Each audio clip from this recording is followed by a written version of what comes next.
welcome to Fabulous Chef. இன்னைக்கு நம்ம வீடியோல ஒரு புதுமையான prawns gravy எப்படி செய்யறதுன்னு பார்க்கலாம். இது தாய்லாந்தோட ஸ்பெஷல் ரெசிபிங்க. ரொம்பவே டேஸ்டியான ஒரு கிரேவி. இதுக்கு பேரு tom yum prawn gravy. இது ரொம்பவே டேஸ்டியா இருக்கும். ஃப்ரைட் ரைஸ் நூடுல்ஸ் கூட இல்லாட்டி plain white rice கூட நம்ம இத எடுத்துக்கலாம். ரொம்பவே டேஸ்டியா இருக்குங்க. நீங்க நம்ம சேனல் புதுசா இருந்தா subscribe பட்டன் கிளிக் பண்ண மறந்துடாதீங்க. வாங்க இந்த கிரேவிக்கு தேவையான பொருட்கள் பார்க்கலாம். நான் இன்றைக்கி 2 பெரிய வெங்காயத்தை இந்த மாதிரி நீல வாக்கில் கட் பண்ணி வச்சுருக்கேன். 8 பச்சை மிளகாயை இந்த மாதிரி கீறி வச்சுக்கோங்க. 3 இன்ச் அளவுக்கு இஞ்சியை இந்த மாதிரி ரவுண்டாக கட் பண்ணி வச்சுக்கலாம். 10 வெள்ளைப்பூண்டை இந்த மாதிரி தட்டி வச்சுக்கோங்க. லெமன் கிராஸ்ன்னு சொல்லிட்டு நம்மளுக்கு டிபார்ட்மெண்டல் ஸ்டோர்ஸ்லேயே கிடைக்கும். அதை இந்த மாதிரி தட்டி எடுத்து வச்சுக்கோங்க. கொஞ்சம் ஃபிஷ் சாஸ் எடுத்துக்கோங்க. அதே மாதிரி கொஞ்சம் சோயா சாஸ் வேணுங்க. 4 ஆப்பிள் தக்காளி பழத்தை இந்த மாதிரி கட் பண்ணி வச்சுக்கோங்க. இப்போது ஒரு வடை சட்டி எடுத்துக்கலாம். அதில் 3 டேபிள் ஸ்பூன் அளவுக்கு எண்ணெய் சேர்த்துக்கோங்க.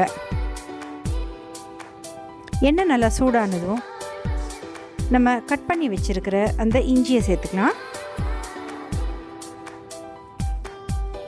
அது கூடவே நம்ம தட்டி எடுத்து வச்சுருக்கிற வெள்ளைப்பூண்டையும் சேர்த்துக்கலாம்.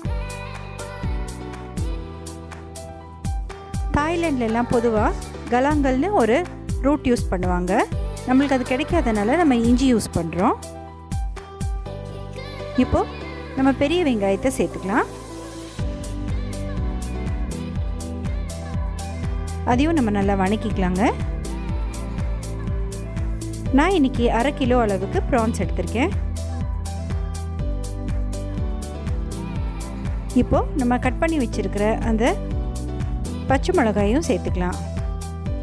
அது கூடவே தக்காளி பழத்தையும் சேர்த்துக்கோங்க.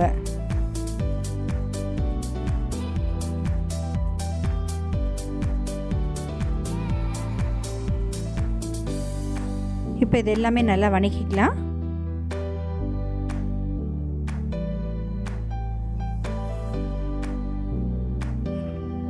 இந்த ஸ்டேஜில் நம்ம எடுத்து வச்சிருக்கிற அந்த லெமன் கிராஸை சேர்த்துக்கலாம். இது ஒரு ரொம்ப வாசனையான ஒரு தண்டுங்க. உங்களுக்கு பார்த்தீங்கன்னா ஒரு எலுமிச்சம்பழம் வாசம் வரும். இது உங்களுக்கு டிபார்ட்மெண்டல் ஸ்டோர்ஸ்லாம் இப்போ ஈஸியாகவே கிடைக்கிது. லேசாக அம்மியில் தட்டி இதை போட்டுக்கணுங்க. இந்த மாதிரி 2 கட் பண்ணி போட்டுக்கோங்க. அது கூடவே 1 டீஸ்பூன் அளவுக்கு இடிச்சத்தூள் சேர்த்துக்கலாம். ஒரு 2 நிமிஷம் வணங்கினதும் இந்த ஸ்டேஜில் டாம் யாம் சூப் பேஸ்ட் அப்படின்னு சொல்லிட்டு நம்மளுக்கு டிபார்ட்மெண்டல் ஸ்டோர்ஸில் கிடைக்கிது. அது 1 டேபிள் ஸ்பூன் அளவுக்கு சேர்த்துக்கோங்க.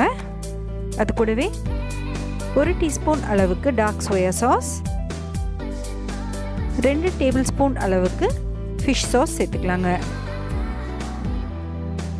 இது எல்லாத்தையுமே நல்லா வணக்கி விட்டுக்கோங்க. இந்த பொருட்கள் எல்லாமே இப்போ ஈஸியாக டிபார்ட்மெண்டல் ஸ்டோர்ஸ்லேயே கிடைக்குது. இந்த ஸ்டேஜில் நம்ம கழுவி எடுத்து வச்சுருக்கிற இறாலை சேர்த்துக்கலாம். இறால் எப்போவுமே கழுவுறப்போ கொஞ்சம் உப்பு மஞ்சள் சேர்த்து கழுவிட்டிங்கன்னா அதில் இருக்கிற அந்த நச்சுத்தன்மையெல்லாம் போயிடும். எந்த நான்வெஜ் செஞ்சாலும் நம்ம கொஞ்சம் உப்பு மஞ்சள் போட்டு கழுவிட்டோம்னா ரொம்பவே நல்லது.